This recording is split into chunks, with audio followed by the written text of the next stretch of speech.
Poeziya dilində deyilir. Günəş haqqında olan bir şeirdir. Ana, poeziya, Horun Pub'da deyilir ki, bugün Tequila Sunrise haqqında danışılacaq. Yəni doğan günəş. O kokteyl ki, Barmenar Assosiasiyasının müasir klassiklər kateqoriyasına daxil edilmiş bir kokteyldir. İndi isə hazırlamasını keçirik. Haybl, buz, apelsin, şirəsi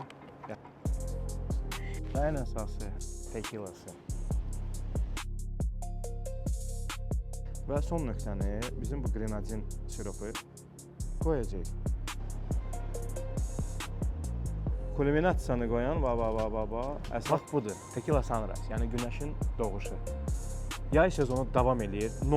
Bitməsinə az qalsa da, amma bizdə Horun Pub'da Tequila Sunrise bitmir. Gəlirsiniz. Qışda da olsa yayı xatırlayırsınız.